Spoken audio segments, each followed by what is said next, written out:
बहुत साल पहले की बात है। एक बादशाह था जिसकी एक बहुत खूबसूरत बेटी थी। वो लड़की अपनी खूबसूरती और दौलत की वजह से बहुत घमंडी हो गई थी। कहीं से भी उसकी शादी के लिए रिश्ता आता तो वो उसे ठुकरा देती थी और उसका खूब मजाक बनाती थी। एक दिन बादशाह ने एक बहुत बड़ी दावत रखी और उसमें शहजादी से शादी करने वाले तमाम शहजादों को बुलाया। सब लोग अपने अपने मर्तबे के हिसाब से कुर्सियों पर बैठ गए। फिर शहजादी इस दावत में कई चीजों के साथ बहुत घमंडी अंदाज में आई और वो जिस भी शहजादे के पास से गुजरती तो वो उसे बहुत नीची नजरों से देखती। फिर वो एक शहजादे के पास पहुंची जो बहुत ज्यादा मोटा था। तो शहजादी ने उसका मजाक उड़ाते हुए अपनी कनीज से कहा, देखो ये तो आटे का बोरा है। जब दूसरे शहजादे के पास पहुंची तो कहा कि ये तो कोई खंभा है। और जब तीसरे शहजादे के पास गई तो कहा, ये तो सफेद चूहा है। इसी तरह शहजादी हर शहजादे की बेइज्जती करती रही। लेकिन एक शहजादे को तो देखकर उसे बहुत हंसी आई क्योंकि उसने दाढ़ी रखी हुई थी। शहजादी ने उसका मजाक उड़ाते हुए कहा कि जरा देखो तो इसने कैसे अपने चेहरे पर घास फूस उगा रखा है। बादशाह ने जब ये देखा कि कैसे मेरी बेटी मेहमानों का मजाक उड़ा रही है तो बादशाह को बहुत गुस्सा आया और उसने ये भरे दरबार में ऐलान कर दिया कि शहजादे पसंद करे या न करे लेकिन मैं इसकी शादी किसी गरीब या फकीर से करवाऊंगा। इस ऐलान के बाद तमाम लोग वहां से चले गए। फिर कुछ देर बाद वहां एक भिखारी आया जो गली मोहल्ले में गाने गाया करता था। फिर वो शाही महल के खिड़की के पास बैठकर गाना गाने लगा। जब बादशाह ने उसकी आवाज़ सुनी तो उसने अपने नौकर से कहा कि उसको यहाँ बुला कर लाओ। तो नौकर फटे पुराने कपड़े वाले उस भिखारी को अंदर बुला कर ले आया।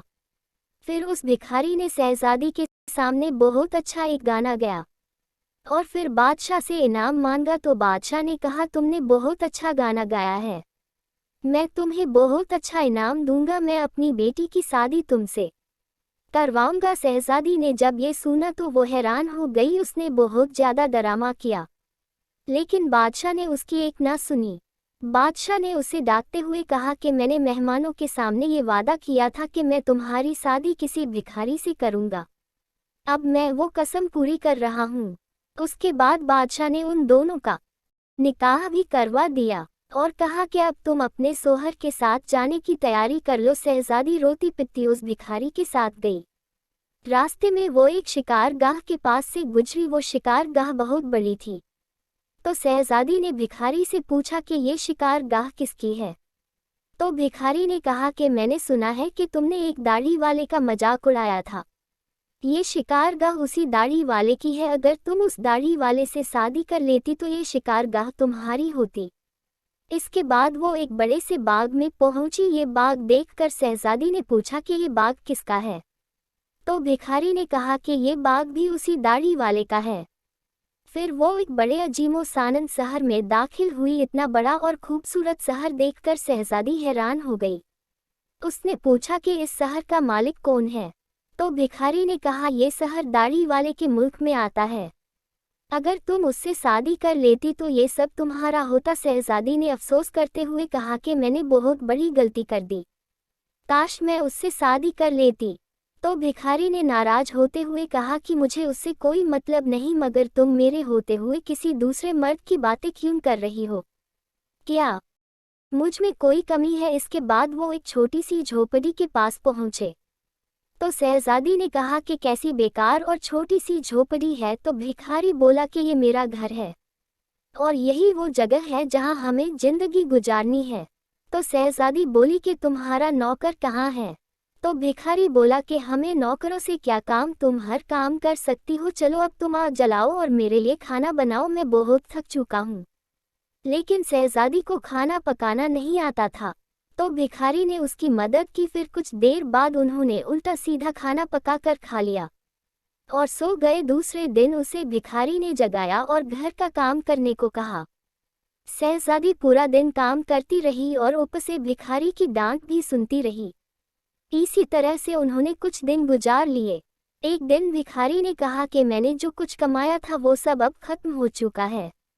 अब कमाने की बारी तुम्हारी है, मैं तुम्हें लकड़ी लाकर देता हूँ, तुम उससे टोकरियां बुन लेना।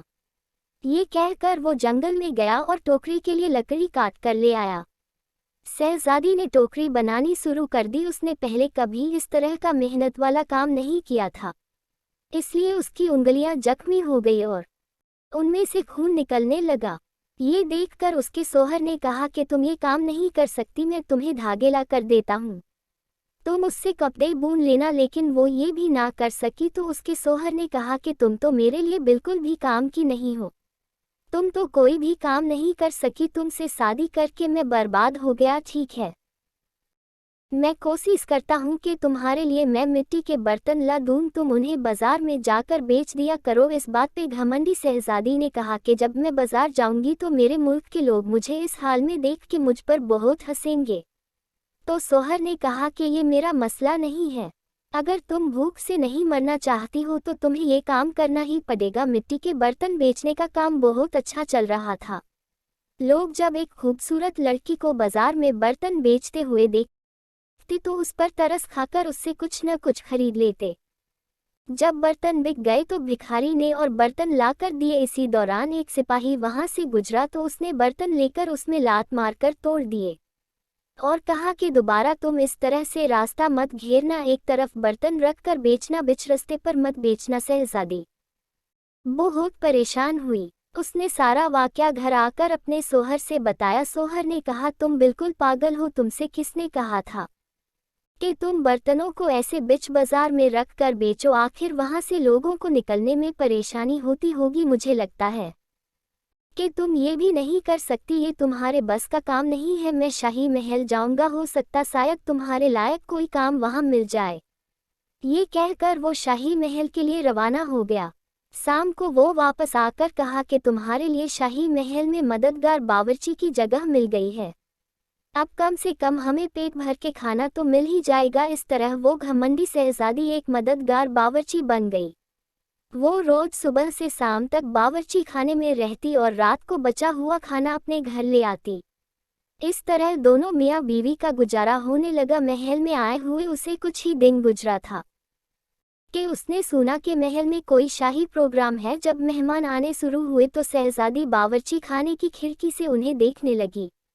गुलाम कीमती कपड़ों में मेहमानों का इस्तकबाल कर रहे थे। हर तरफ शानो शौकत और धूमधाम नजर आ रही थी, लेकिन शहजादी अपनी किस्मत पर आंसू बहा रही थी और अपने तकब्बुर और बेवकूफ़ी पर पछता रही थी। उसी दौरान वहां कुछ कनीज़ें आई जिन्होंने शहजादी को लजीज खाने दिए। शहजादी ने उस खाने को टोकरी में रख लिए और घर की तरफ चल दी। अभी वो महल के दरवाजे से गुजर ही रही थी कि अचानक बहुत कीमती पोशाक पहने हुए एक आदमी ने उसका रास्ता रोका। शहजादी ने जब उसकी तरफ देखा तो ये वही दाढ़ी वाला बादशाह था जिसका उसने मजाक उड़ाया था।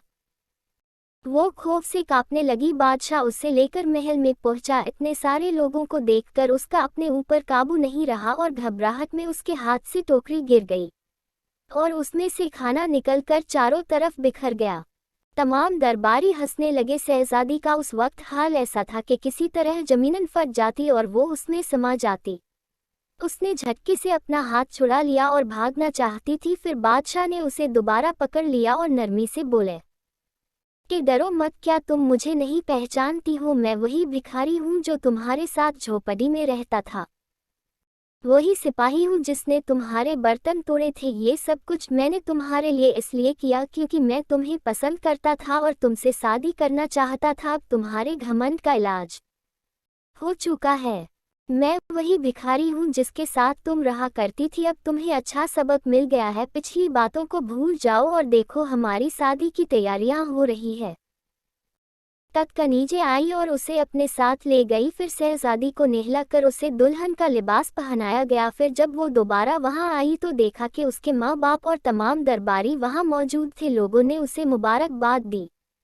उस वक्त शहजादी बिल्कुल बदल गई थी। उसका गुरूर, उसका घमंड सब खत्म हो चुका था। उसने जिंदगी गुजारने का ढंग सीख लिया था। दोस्तों, हालात जैसे भी हों, इंसान को कभी तकब्बुर और घमंड नहीं करना चाहिए। कैसे करूं शुक्रिया तेरी मेहरबानियों का ए खुदा, मुझे मांगने का सलीका नहीं है और तू देने की हर अदा जानता है। हमारे चैनल को लाइक करें, वीडियो को शेयर करें और हमें कमेंट करके बताएं कि हमारी वीडियो में क्या कमी है जिसकी वजह से हम अगली वीडियो में इसको सुधार सकें।